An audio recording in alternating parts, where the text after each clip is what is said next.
Hey, welcome back to the podcast. Today we are doing a hormone audit episode. So if you did not catch the first one of these, it was back in September.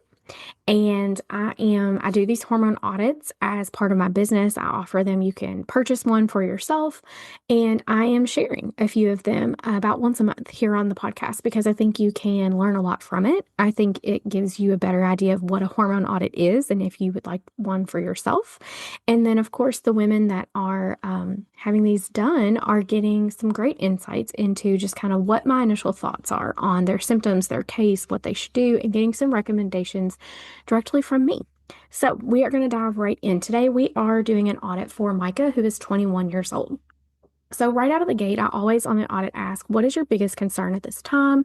Please, give me about three concerns, be as specific as possible. So she says, my period has been inconsistent and irregular for as long as I can remember. It's been much worse since having my baby in December of 2023 and ending our breastfeeding journey in January of 2025. It's hardly here. I've been spotting for the first time in a long time. I keep gaining weight and struggle when trying to lose weight. I have a large muscle mass and have no problem gaining muscle, but I struggle to lose fat. I also have been growing hair on my chin and above my lip that is dark. And then the next question that I always ask is why, explain why addressing these concerns is important to you. She said, I would like to feel confident, healthy, and feminine again. These issues have affected my mood, my self-confidence, and my relationships. It's important to me that I show up with calm confidence. So then we get into sleep. So she is sleeping 7 to 8 hours a night, which is great. I love to see that. But then I asked the question, do you have problems with falling asleep, staying asleep, and snoring? And she says she has problems falling asleep and staying asleep. So this to me, since you're having trouble both falling asleep and staying asleep, I worry about cortisol, blood sugar balance too, but I feel like this is probably a cortisol issue. And we're going to come back. I'm going to run through the whole audit form, and then I'm kind of going to come back to some things and elaborate a little more, maybe ask some further questions, and then give some recommendations. She says she does not feel rested upon waking up, doesn't take a sleep aid. Currently, as far as exercise and movement, her routine is to do some weight lifting at home, anywhere from 1 to 5 times a week, but for short periods of time, no more than 10 minutes. She tries to stand or walk most of her day. Tries to go on walks 1 to 3 times per week, occasionally does a HIIT workout, and she does have a walking pad that she uses sometimes. She says she does not feel motivated to exercise, but she does not feel fatigued or sore with the exercise that she does. There's no specific diet that she's currently oh, wait. Okay, here's a note on this. So she didn't check any of the boxes that I had, but she does share here that typically she's eating 3 meals and a snack if needed, but she's just recently starting a new diet that was suggested in the book Fast Like a Girl. So she says, I've been trying to fast according to the hours laid out in the book, but it's a challenge because I have an inconsistent cycle and I don't always know where I am in my cycle. I sometimes do it according to the moon phases.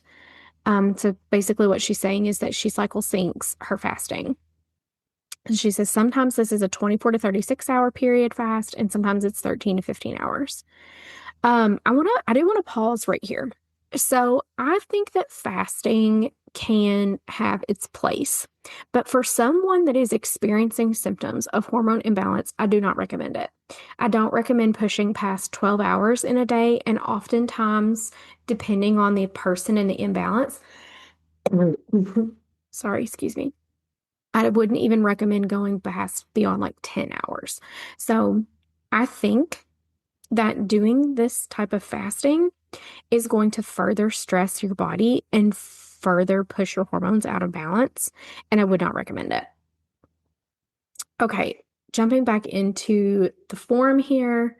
Um, Things that influence eating habits. She's an emotional eater.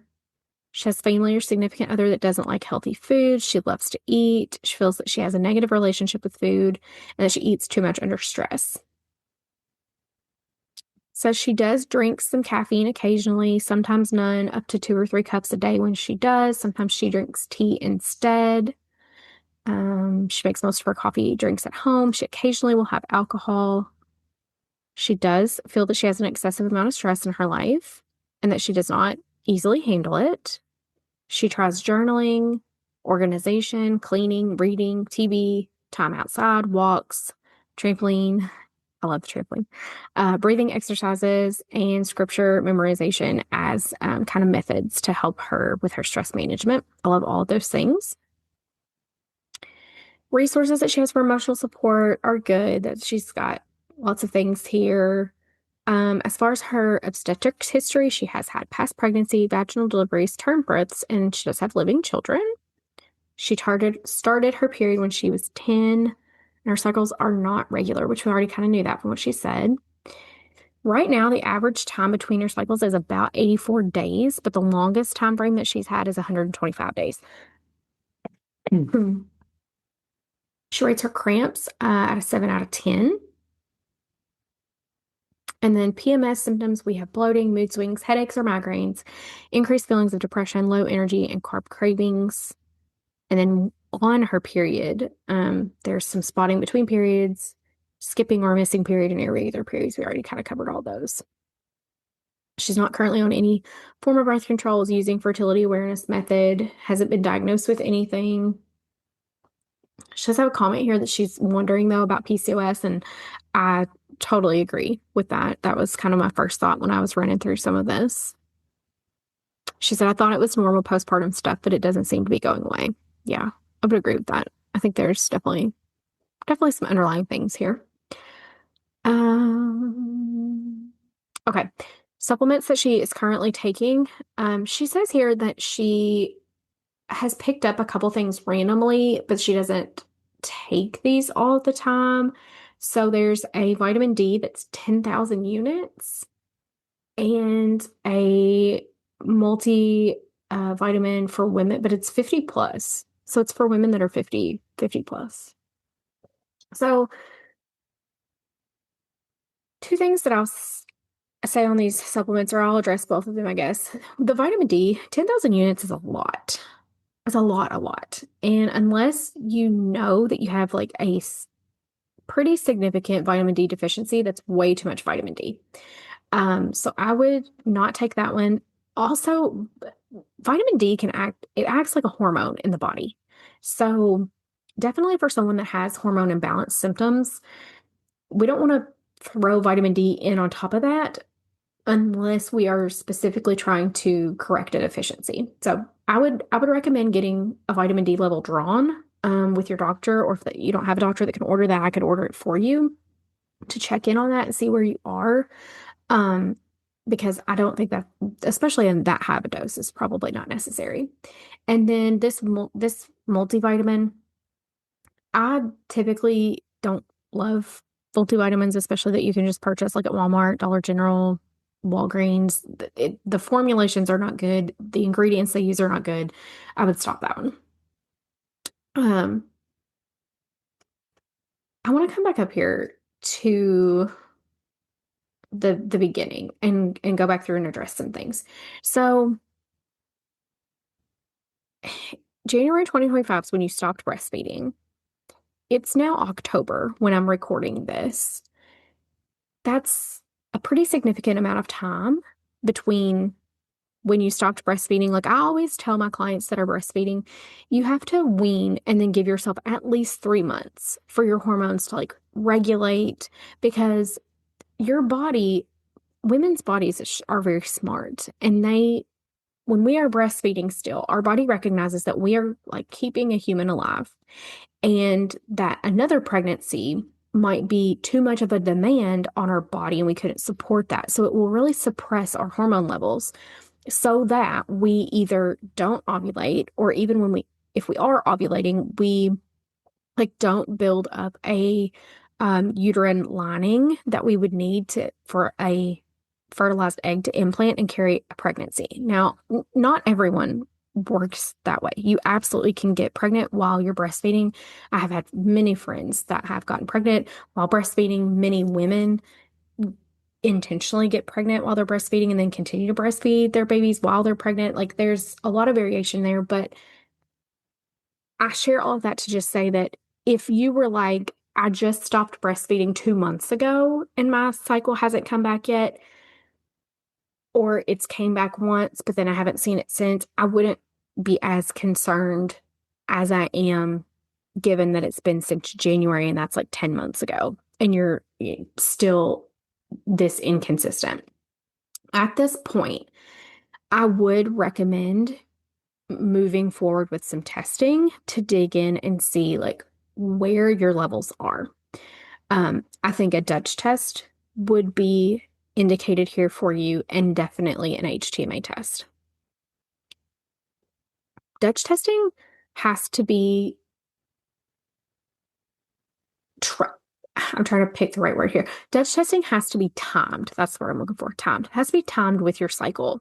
And for someone that's having such an irregular cycle, we might either need to have a conversation about doing a cycle mapping test, or you can still do the Dutch complete. It would just be basically what I'm saying here is that we would really need to have a conversation about how to time that test so that we get the most accurate data that we can. And or you could consider doing just the HTMA test first, working on things and see if what we uncover with the HTMA test brings back your period. And then we could go from there and see if a Dutch test is indicated or not. Okay.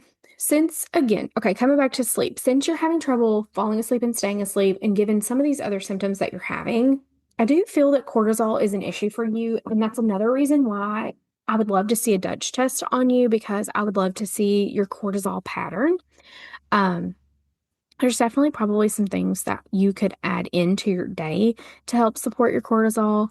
Morning light is going to be like number one to help with that. So that means getting outside early in the morning before 10 a.m. for 5 to 15 minutes with nothing on your eyeballs. No contacts, no glasses, no sunglasses, nothing, just being outside. That will, no phone in your face while you're out there, just literally being outside, kind of undisturbed. That will help that you take in that light from the sun into your eyeballs, and that helps your body sync itself essentially with the sun and set your rhythm. Now, the other thing that I'll say about this is with you mentioning the fasting and doing some fasting, if the trouble to fall asleep or stay asleep just started with that, I don't think that is the case though. But if it did, it might be a fasting issue because your blood sugar is getting too low overnight and it's waking you up. But I don't think you said you had just kind of started to implement that, so you didn't really know if it was working yet. So I don't think that was the case. So we're not going to spend a lot of time talking about that. With the weightlifting that you're doing, I love a short workout. I think there's nothing wrong with you doing just like 10 minutes at a time. I think that's totally fine. What I do wonder though is if you're following a structured, like a program, or if you are just picking either random exercises because you're familiar, or maybe a random video on YouTube or a random workout you saw on Pinterest or something, and just doing what you can for 10 minutes. The reason that I say that is because with weightlifting and trying to build muscle mass, and specifically muscle mass to help with fat loss, we want to consider um, that we need to be lifting weights for progressive overload. So that means that we need to be like increasing our weight as we go and or increasing the reps. And the reason that you do that is because it's making it a little harder on your muscles as you go so that you're not doing the same movement for the same number of times with the same amount of weight continually, because your progress will stall if you do that. So that would be one consideration there. And there's fabulous resources for this on YouTube. You can find full-fledged programs that are short. You might not be able to find one that's just 10 minutes. You might have to stretch that to be 15 to 20 minutes. But I know if you get in that, especially like I said, like the 20-minute range, there are programs out there on YouTube that will help you do this. Um, coming back to the fasting, I just can't emphasize enough how much I do not recommend that.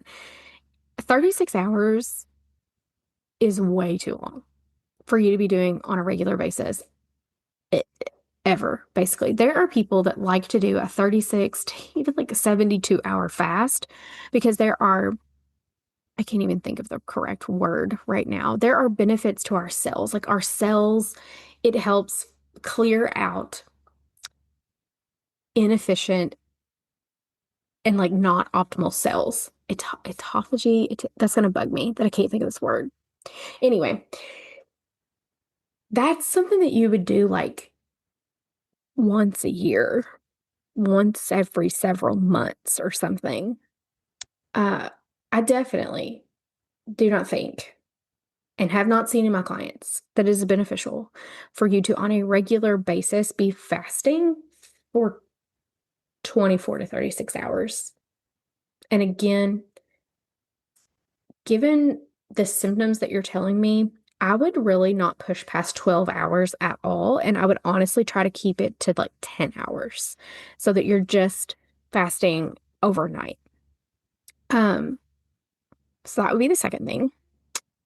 Then I think you're okay with your coffee consumption here. I always give the reminder that we should have coffee after food or with food, not by itself. So I'll call that out like I normally do. I think you're doing a lot of things to support your stress, even though you have a lot of stress. I think that if we could better support your cortisol, then you could better handle your stress. Like if we could support your mineral imbalances, your stress capacity would be bigger. Because it sounds like there's probably not a lot on your plate that doesn't have to be there. So increasing stress capacity would be best.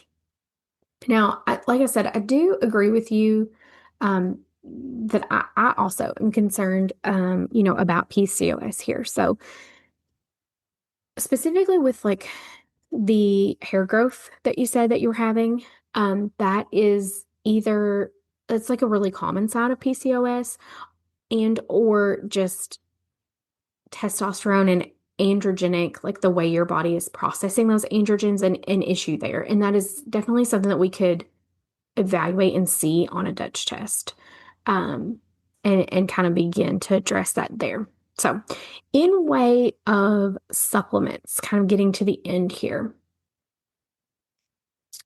I'm curious if you've ever done any work on monitoring your blood sugar. Like if you've ever done a CGM, if you've ever noticed like what your fasting glucose is on blood work, your hemoglobin A1C, that is a big factor for a lot of women that have PCOS, and then even women that don't have PCOS, but that have these hormonal imbalance symptoms. Berberine is a really helpful supplement for a lot of women that are on that have PCOS and that have some blood sugar imbalance issues. So that might be something for you to consider. I will also send you over my favorite multivitamin just so you kind of have like a basic coverage and then some magnesium to take at bedtime. I would start there. That's kind of the basics, the bare minimum. Oh, and also a stress support supplement. That those four things would be kind of where I would start.